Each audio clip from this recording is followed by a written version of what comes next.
Welcome to Lakshmi Narayani's kitchen. இன்னைக்கு நான் ஒரு சூப்பரான ரெசிபி தான் செஞ்சு காமிக்க போகிறேன். என்னென்னா கோதுமை பரோட்டா, அதுக்கப்புறம் அதுக்கு சைட் டிஷ் வந்து சால்னா. ஸோ எப்படி பண்ணுறதுன்னு பார்க்கலாம் வாங்க, வீடியோக்குள்ளே போகலாம். நான் ஒரு 1/2 கிலோ போல் கோதுமை மாவு எடுத்துகிட்டு இருக்கேன். அதில் ஒரு 1.5 ஸ்பூன் உப்பு போட்டுக்கலாம்.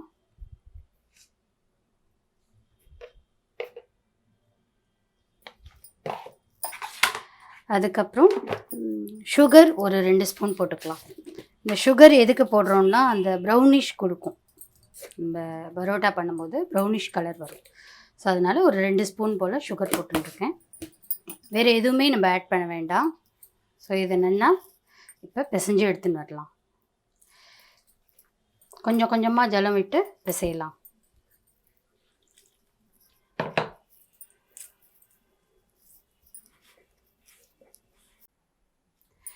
நம்ம கோதுமை பரோட்டா செய்கிறதுக்கு மாவை பிசைஞ்சு ரெடியாக வச்சுருக்கேன். ஒரு மணி நேரம் போல் ஊறி இருக்குது. அதுக்கப்புறம் அதுக்கு சைட் டிஷ் வந்து சால்னா செய்ய போகிறேன். என்னென்னா அதுக்கு வெங்காயம், ஒரு பெரிய சைஸ் வெங்காயம் 3 நம்பர் எடுத்துகிட்டு இருக்கேன். தக்காளி ஒரு 3 எடுத்துகிட்டு இருக்கேன். அதுக்கப்புறம் ஜீரகம், 1 ஸ்பூன் ஜீரகம், 1 ஸ்பூன் கரம் மசாலா, 1 ஸ்பூன் மஞ்சப்பொடி, தேங்காய் ஒரு பாதி அளவு தேங்காய் எடுத்துகிட்டு இருக்கேன், கிராம்பு, பட்டை, அந்த பிரிஞ்சி இலை, அதுக்கப்புறம் காரப்பொடி, கடுகு தாளிக்கிறதுக்கு இதுக்கு ஜீரகப்பொடி எடுத்துகிட்டு இருக்கேன். அரைச்சி விடுறதுக்கு வந்து முந்திரி பருப்பு, கசகசா, தேங்காய் அரைச்சி விட போகிறேன். முந்திரி பருப்பு, கசகசா, தேங்காய் அரைச்சி விட போகிறேன். இந்த பச்சை மிளகாய் இதோடு போட்டு ஃப்ரை பண்ண போகிறேன். ஸோ இப்போ எப்படி பண்ணுறதுன்னு பார்க்கலாம். ஸோ எலுப்புச்சட்டி போட்டு எண்ணெய் ஹீட் ஆகிடுது. இப்போ இதில் இந்த பட்டை, கிராம்பு, ஏலக்காய் வேண்டாம், பட்டை, கிராம்பு, அந்த பிரிஞ்சி இலை போட்டிருக்கேன். அது கொஞ்சம் ஃப்ரை ஆகட்டும்.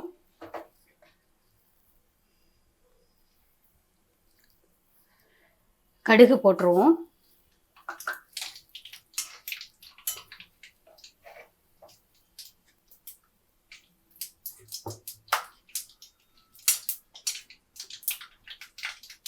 இந்த 2 பச்சை மிளகாயும் போட்டுக்கலாம். குறுக்க கீரி போட்டுருக்கேன் பச்சை மிளகா.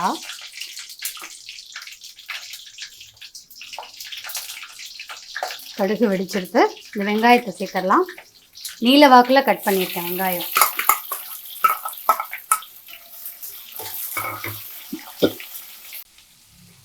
தக்காளி சேர்த்துடலாம். தக்காளி சேர்த்துட்டு 2 நிமிஷம் வதக்கலாம்.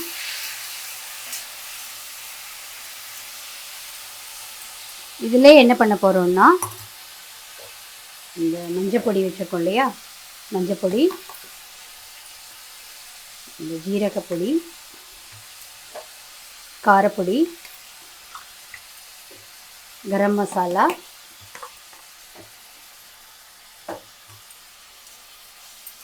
இது எல்லாம் போட்டு கொஞ்சம் நல்லா வதக்கிக்கலாம். ஸோ இப்போ ஒரு அரை வேக்காடு வெந்திருக்கு. ஒரு 1.5 ஸ்பூன் போல் உப்பு போட்டிருக்கேன். இப்போ நல்லா வெந்துடுத்து. இப்போ அந்த அரைச்சின் வந்தோம் இல்லையா, அந்த விழுதை சேர்த்துடலாம்.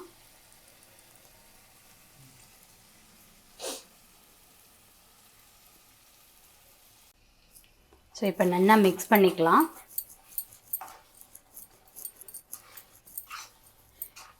கொஞ்சம் ஜலம் ஆட் பண்ணிக்கலாம். இதில்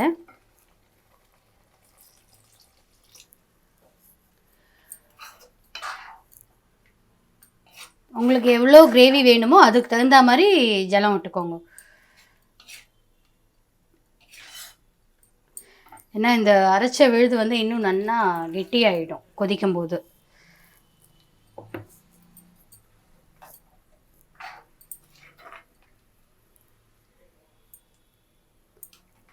கொஞ்சம் நேரம் அப்படியே இருக்கட்டும். ஃபுல்லாக கொதி வந்தோடனே காமிக்கிறேன். ஒரு 10 நிமிஷம் கொதி வரட்டும்.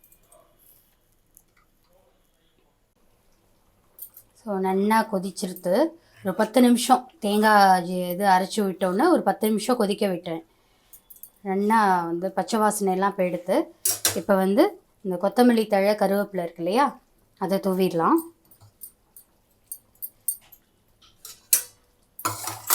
அதை தூவி ஆஃப் பண்ணிடலாம். இப்போ பரோட்டா பண்ணின்னு வந்துடலாம்.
ஸோ நம்மளோட பரோட்டா வீட் பரோட்டா சால்னா சூப்பராக வந்திருக்கு.